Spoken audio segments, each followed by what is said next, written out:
Welcome to the Empowered Life Podcast, a space dedicated to spreading the message that you have the power within to create everything you seek. So if you're ready to enroll in a new kind of higher learning, the kind that leads to true personal freedom, hang here with us. We're your hosts, Rudi and Aniston, and this is Empowered Life. So Nick, I'd love to know, what does it mean to you to live an empowered life? Well, I think that so many of us are caught up in the opinions of others and the agendas of others. And we forget that we're operating from that place daily. And we're kind of subconsciously being driven by these things that are kind of ingrained into us, and we really have no idea why we're doing what we're doing. And so we find ourselves down the path of life with kids, with a mortgage, with a career, and maybe some success, some money in the bank or some status. And we find ourselves a bit unfulfilled and anxious and maybe even depressed. And we wonder why that is. And I think that the best way to empower ourselves is to do the work, to figure out why that is, and be brave enough, courageous enough, bold enough to be willing to remove the things that we're doing that aren't serving us, that aren't effective in helping us live the type of life that we want to live. And certainly, as you know, personal development is such a great tool for us to be able to go down that path.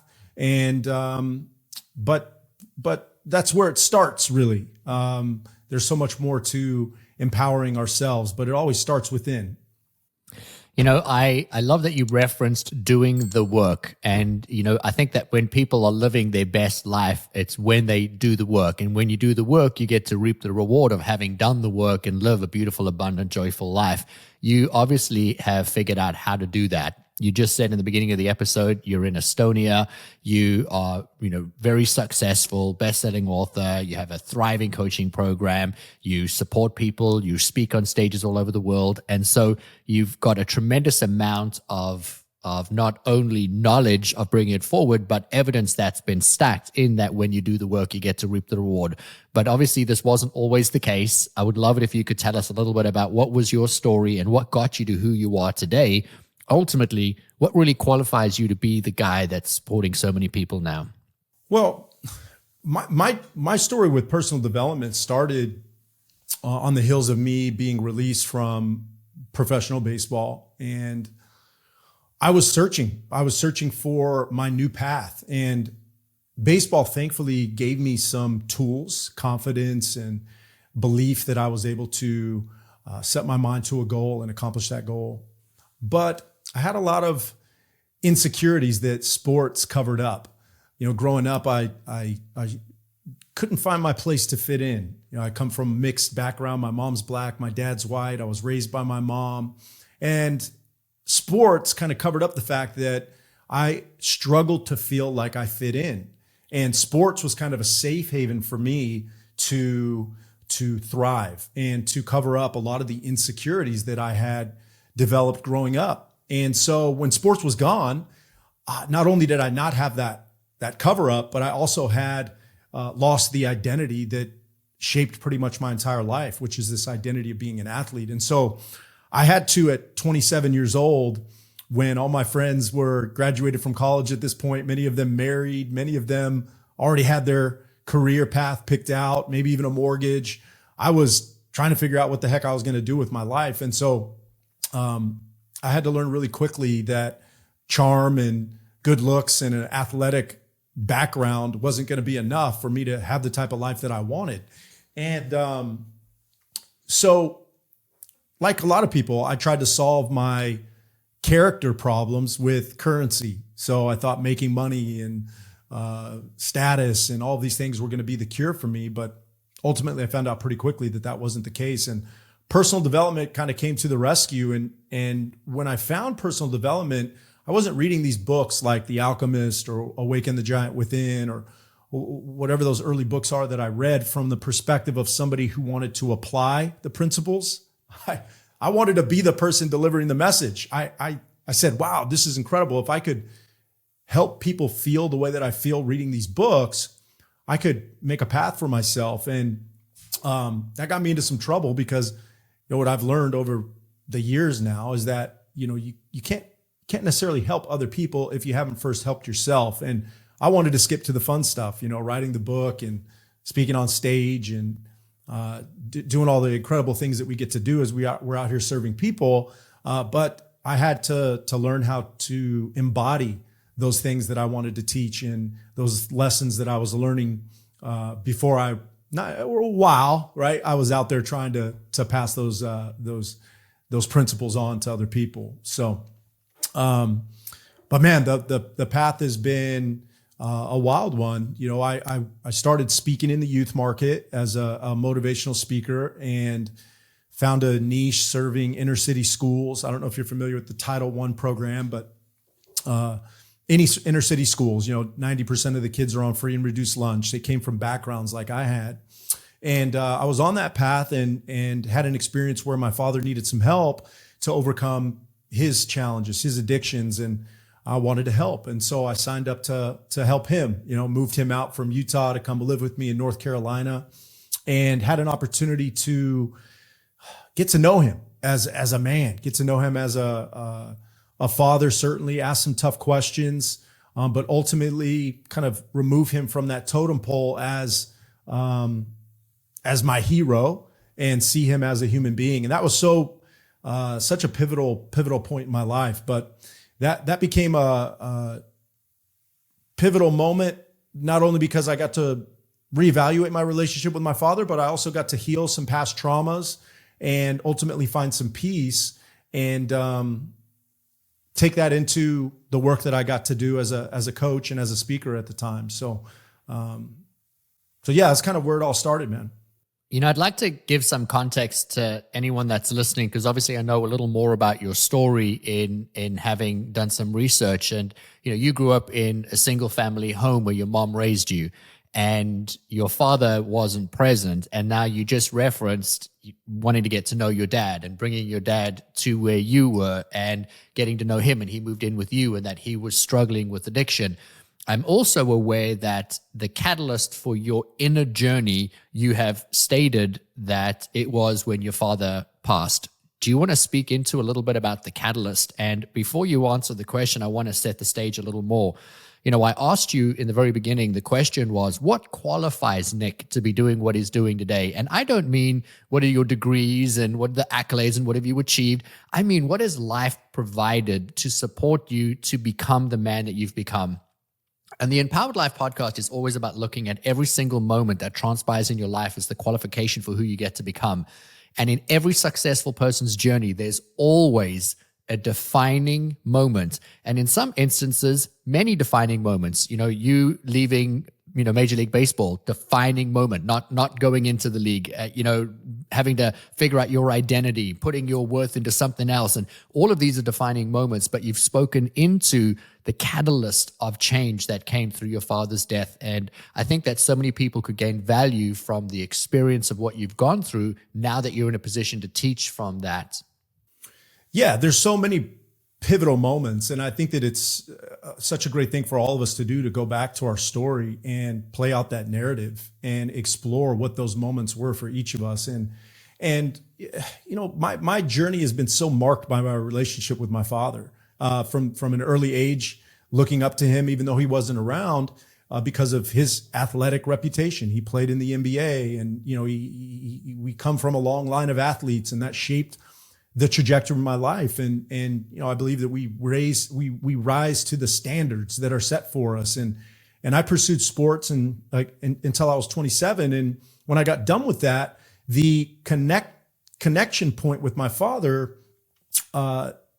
it fell off. And so I always had this desire to get to know him as a man. And so when he was going through a very difficult time, it was easy for me to raise my hand and say, yeah, I want to help. And having no idea what was required to, move somebody who's overcoming a very serious addiction into my home, what it eventually did for me is it helped me let go of some of the resentment that I was harboring for my father. And it also helped me embrace and accept some of the truth about who I was and certainly who I wasn't. I could see so much of myself in my father. And, ultimately, I think as sons, we are the last ones to take our father off the totem pole. And thankfully during that year, I was able to go through a lot of that in a very close environment, 700 square foot of apartment with paper thin walls.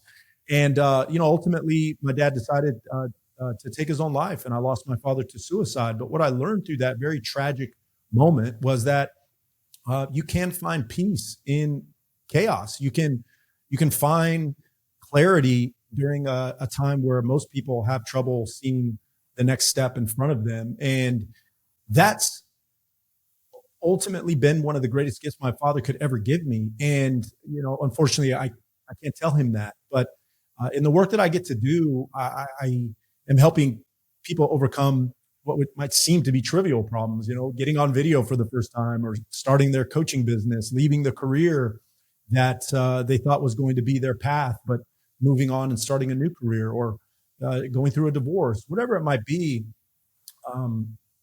That experience with my father helped position me unique to help people transition through life. And so it's an honor to be able to do that for my clients. I want to just acknowledge, obviously, the passing of your father, and I'm profoundly sorry for your loss. I know it's been almost 11 years now, but that, I would imagine, never, ever, ever goes away.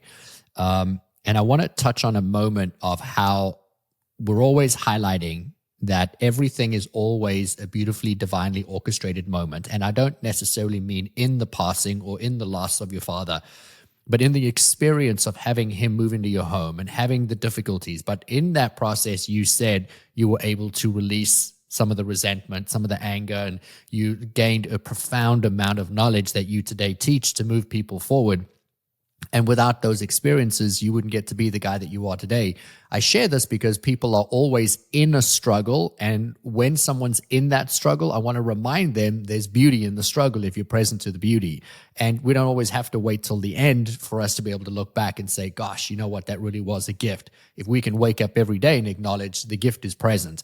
And so I would love it if you could speak to us a little bit about just what were some of the lessons that you learned, or if you could give us a tool that you used or you gained in being able to forgive your father or to release resentment, because I think so many people are anchored into a past because they don't want to let something go and they don't know what's on the other end of that. Yeah, well, I had this image just pop in my mind. Maybe you've seen the way that they trap monkeys in certain parts of the world, and they don't have to come up with any elusive trap or any complex plan. They just put something that they want to eat, the monkey wants to eat, inside of a hole, and the monkey will reach his hand inside of that hole and grab whatever's in there and will not let go. And that's ultimately what traps the monkey in place. And that image just popped into my mind. I think it's very hard to let go of things that we don't understand. And we typically don't understand things because we aren't curious enough to ask questions. And so we go through life making these assumptions about the way things were, or maybe even the way things ought to be. And one of the unexpected gifts of having my father there with me was that I got to ask a lot of questions that I think people go through life avoiding asking. It was very difficult to be in that place to ask these types of questions. Certainly it must have been for my father. It definitely was uncomfortable for me. But we were able to go through that, and I was able to let go of these things that were really keeping me stuck. And the number one place that I was stuck was that I was harboring resentment for somebody else. I was playing a bit of a victim. And ultimately, following that, what it set me on a trajectory to do was take ultimate responsibility for my life, place all 10 fingers squarely back at me for why my life wasn't exactly what I wanted it to be, and why that was also an opportunity for me to take that same responsibility to create the life that I wanted. And so, it's to proactively put yourself into situations where you are uncomfortable is a big ask for most of us living a life where we're pursuing big things. We have families, we have careers, we're ambitious, and to take on something new that seems difficult just for the sake of doing it feels like a big ask. And sometimes I think personal development falls into that category. It's like, oh gosh, and yeah, I know that I could probably be more. I know that I feel like I'm not meant to live an average life, but man, I feel like my plate's already really full. I already feel like I'm stretched pretty thin.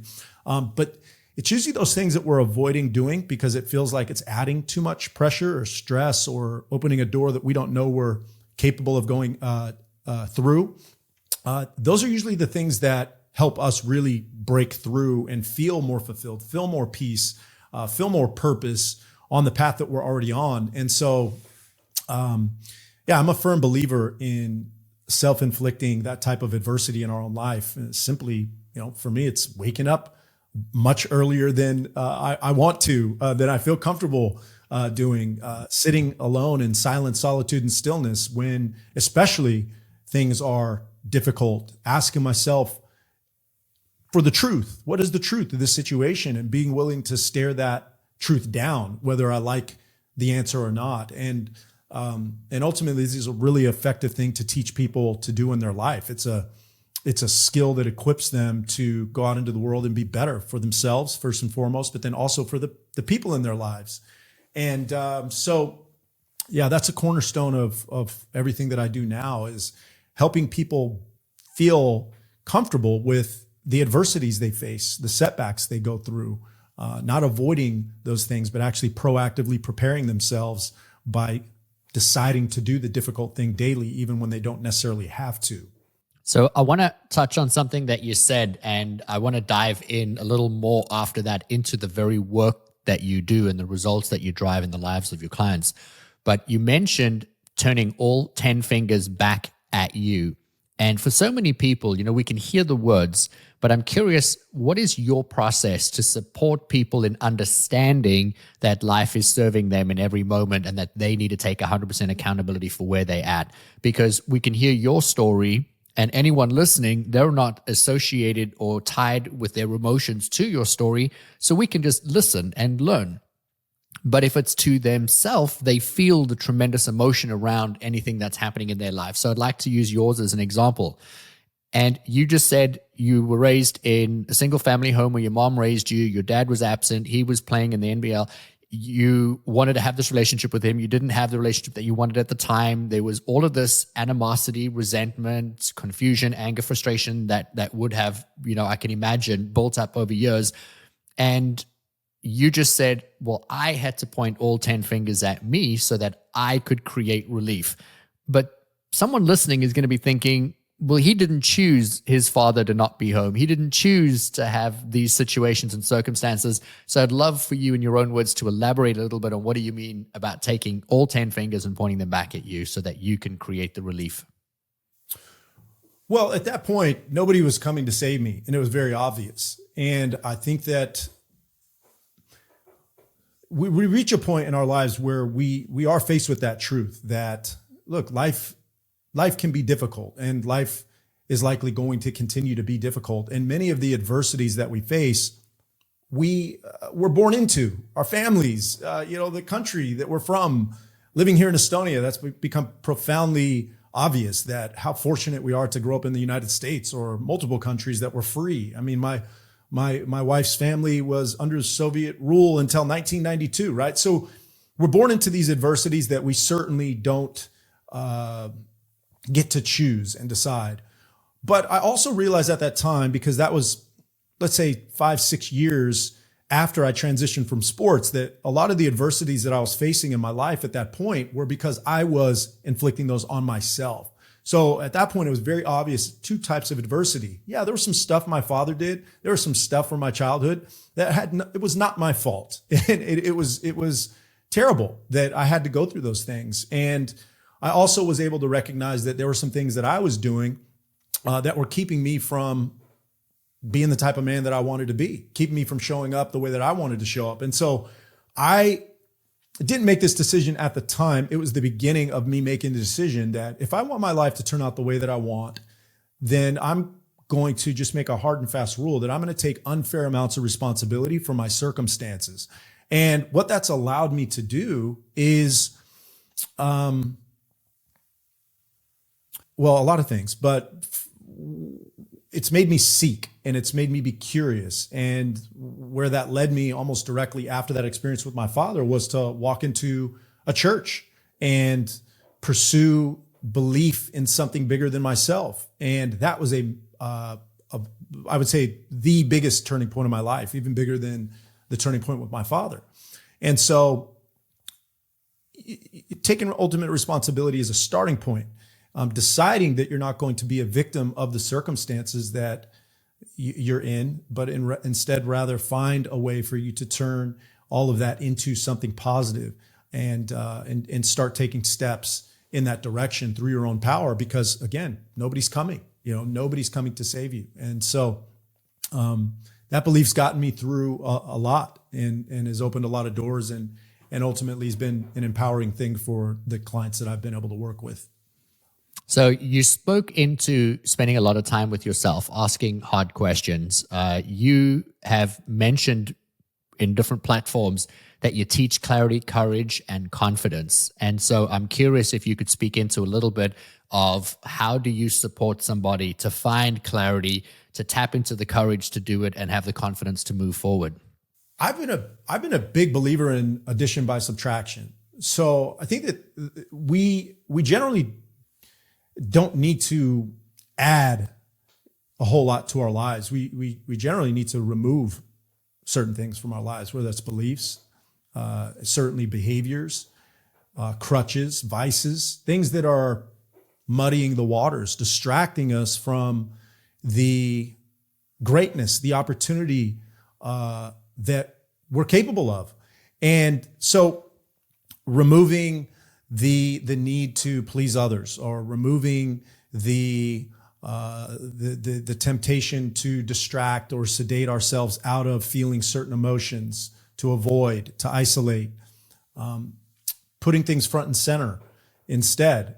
And I find that when you get somebody out of their way, that clears up a lot of things. The anxiety dissipates, the depressive states start to fade without prescription pills, or certainly without alcohol being abused, things like that, pornography, whatever the coping mechanism is. When you start to remove those behaviors, it starts to clarify the path that seems so murky at times for people. And once a path is clear, the next thing we got to do is have the courage to take the step. And I think of this as energy. And I don't know if you're familiar with the book Power versus Force, a great book to learn about energetic frequencies, and courage is kind of a tipping point to pull somebody out of those lower level energetic states of shame, guilt, fear, desire, and starts to tip into willingness, openness, acceptance, these higher energetic states that bring us life, that give us life, even though our external world might not even be changing. And so courage is a powerful thing to help somebody develop. And, the thing I love about personal development is we have great principles, great tools, great strategies. But what courage adds to all of that is evidence. When somebody starts taking steps, pursuing things that they find difficult or they've been avoiding, after they've removed some of those behaviors that have stood in the way for so long, they start to have some evidence that supports these principles that they're likely learning through podcasts like this or books or whatever it might be. And that evidence becomes critical when you really want to start to develop unconditional confidence, which is the third thing that I love to teach, which is just to say that, fake it till you make it has its place. But if you can back up evidence that this story you're telling yourself about who you are, where you're going, if you can combine that with some evidence that you're actually capable of that, you can walk into pretty much any room and hold space and show up the way that you could be proud of.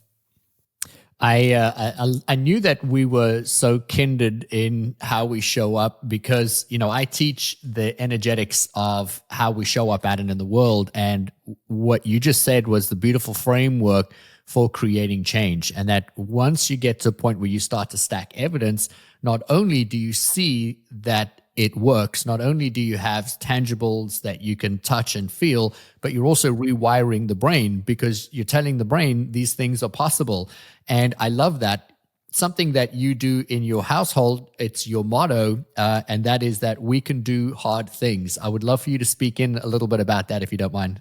Yeah, when I met my wife, we were working for a coaching company called Southwestern Consulting, and one of the things we loved most while we were both working there that we got to go into these sales organizations and teach them was how to create a creed. Certainly every company has a mission statement, a vision statement, but a creed. And it was about not necessarily what they do inside of that company, but who they're going to be. And so we embraced that as we started looking at our lives together and getting married. And one of the first things, to her credit, she wanted to write on that creed was that we can do hard things. And, I had no idea, neither did she, how much we were going to need that. Coming into our marriage, 45 days after we got married, my healthy wife was diagnosed with breast cancer, and we never expected that. And we can do hard things was something that we leaned on. Months later, we lost our first child, and we can do hard things became something that we leaned on, not just about what we needed to do, but who we were going to be, how we were going to go through that season of difficulty. And we did our best to embody that. And it wasn't easy, but we stuck together. We got through it. And here we are anticipating our second baby coming up here in July, another baby girl. And we can do hard things is something that we're excited to pass on to our daughters. I did not know that you had lost your child, and so I'm so sorry for your loss. But congratulations on your second daughter that's coming into your beautiful family.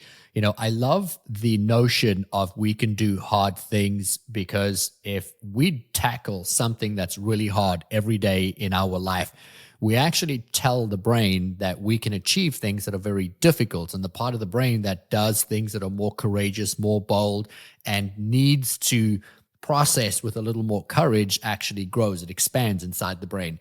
But if you shy away from doing something, and I'm talking about remedial tasks in your everyday, but if you shy away from doing something hard, that part of your brain that's more courageous, more bold, actually shrinks. And so you spend less time doing that.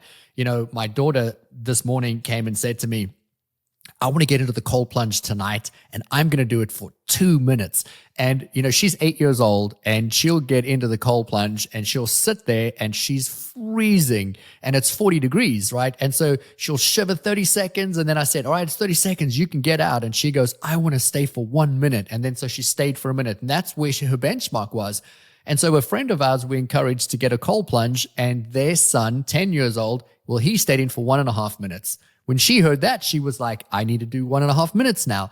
And so she did 1.5 minutes. And so this morning she came to me and she said, hey, when I get home tonight, can I do 2 minutes tonight? And I love that, because we're teaching an 8-year-old that you can do hard things. Razor blades feel like they're tearing your skin apart. But at 8 years old, if you can learn that skill and you can grow that part of your brain that says we can do courageous things, when it turns time to record a video for social media in the future, or to get dressed for an interview, or to do something, that we would say is normally a debilitating thing for the average person, they just push right through that. And I love that that is a part of who you are and how you show up inside your family.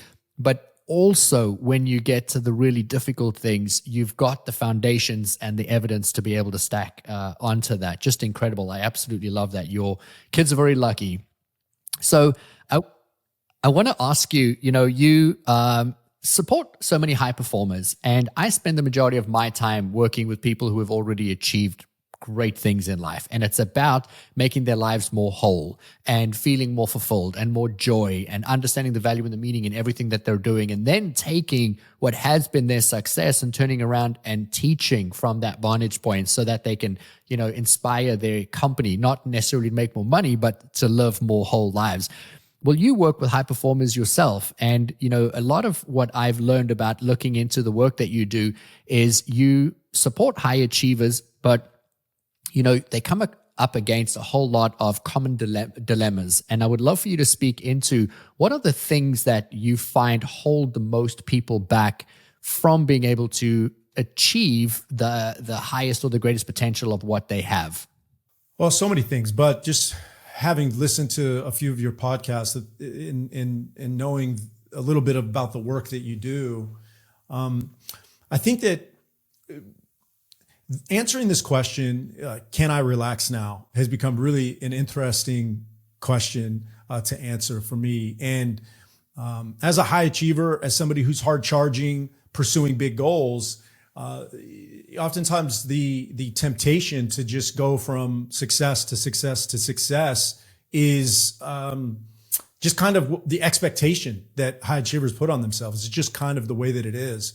And I've for one reason or another, I don't know why. I think it was because I achieved success as an athlete, and anything after that felt like it was kind of a consolation prize. I optimized for fulfillment. I optimized for peace and joy. I wanted to really love what I was doing. And I believe that giving ourselves permission as hard chargers and high achievers to scale back when we are feeling like we're not enjoying the journey is a superpower. Because I've dealt with so many high achievers, and I know you have too, who come to me and they're just flat out unhappy, and generally when I'm getting approached by clients, maybe it's the case with you, certainly in personal development, we see this, or, doing anything that could be called life coaching, there's generally something that's fallen apart that motivates the connection point to reach out to a coach. So marriage has ended, or feedback from a doctor that was tough to hear, diabetes, whatever it might be, because they've let themselves go physically, finances, a bad investment, something like that has sparked this need to have relief. And so I believe that one of the best things that we can do as hard chargers is to embrace this idea that we can enjoy the journey, and we need to learn how to optimize that skill set. And just like we would anything else, we hire business coaches, consultants, analysts, accountants. We hire for a lot of things, but we also need to be hiring to learn how to take our foot off the gas so that we can re-enter this place that we want to dominate. And that's an okay word, by the way. Yes, you can dominate. You can keep your edge. You can do big things while also feeling fulfilled and having some joy and some peace. And so I think that's the biggest thing holding hard chargers back. It's being willing to say, yeah, I want to enjoy my life. I want to be happy. And that's okay. I can still have that competitive edge that's helped me achieve so much in my life. So you spoke into optimizing for joy, optimizing for success, optimizing for, and you kept going. And I would love for you to speak into, as we start to bring this episode to a close, how can someone optimize for each of these areas? Set aside some time for you every single day and make that routine. I think that is the most simple ask for anybody is to, you're giving time to your business, you're giving time to your family, and you're showing up and pouring as much as you can into those places willingly. That you maybe wear it as a badge of honor. But how are you showing up for yourself? Certainly with your health and fitness, but also just giving yourself some time to sit and think and feel and be honest and allow yourself to have negative or positive emotions. And,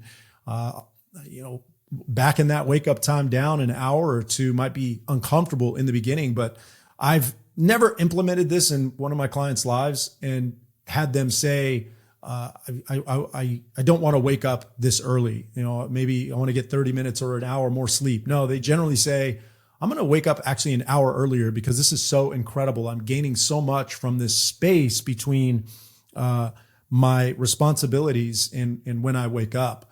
And that's one way to optimize for joy, for peace, because it gets us into a state of self-actualization, right? Where we're taking care of kind of our basic needs. And then we can show up to our lives in overflow, where we're more present. We're more able to extend the feelings, and create space for other people to feel what they're feeling. So that morning time space is one of the main tools that I use to help clients optimize for joy and fulfillment and some peace in their very busy lives. You know, for anyone that's listening, the response that you just gave was really about being more intentional about how do you want to show up, and then creating the necessary space around whatever it is that you're intentioning. And for so many people, they wake up, they get busy with their day. My morning routine starts 4 a.m., 5 a.m., depending on where I am in the world. And it's my most sacred time. My children, who are 8 and 10, and when they were 4 and 5 and 6 and 7, and, they would just come down and quietly sit with me, sometimes in my lap. But no, like, everybody knew this is daddy's time. This is mommy's time. This is when we pour into each other. And so it's a rule in our household that you get to first fill your cup. And I love that you speak into that and teach other people to be able to do the same. And that when people do it, everything else seems to expand. In the beginning of the episode, you mentioned so many people want to do something, but they overwhelmed and get stopped because their plate's already so full. And, well, how do I possibly fit more on my plate? When you create the time and the space in the morning, the plate naturally and organically expands. Whether you choose to remove or add, that's up to you, but it's organically going to create more coherence because you've expanded your capacity to be able to achieve more. For anyone who is looking to do business with you, wants to learn a little bit more about you, has resonated with what you've had to say, I want to direct them obviously to your website. I'm going to put your website into the show notes. I'm also going to put your social media handles in because I think there's great knowledge there. But in perusing your website, you have different aspects where you serve and support people to grow. And AMP is a section on your website where you really support people to create the most profound shifts and changes, because not only are you changing them internally, but you're also physically changing them. Could you speak into a little bit about that? Yeah, I mean, there's nothing that I've found that elevates our energetic state more than moving our bodies and challenge ourselves physically. And I've also found that there's generally nothing that we delay more or procrastinate on more than prioritizing time for our health and fitness. It's the first thing that goes when finances get tough. It's generally the first thing that goes when we're scheduling ourselves out instead of taking time for ourselves.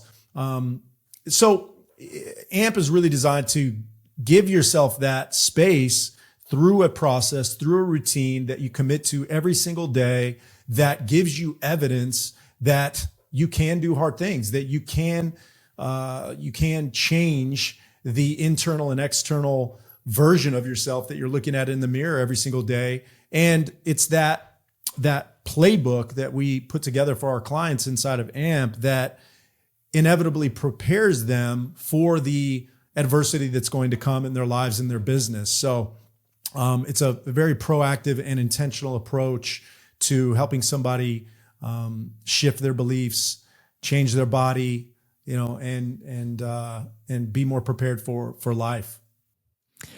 For anyone listening, AMP stands for the Academy of Maximized Potential. And if you just go on and click the link and go and actually see the before and after photographs of the transformation of some of these people, it's so hard to not be inspired, because, you can see what somebody's been able to achieve in 90 days. And that's the external physical change that's happened.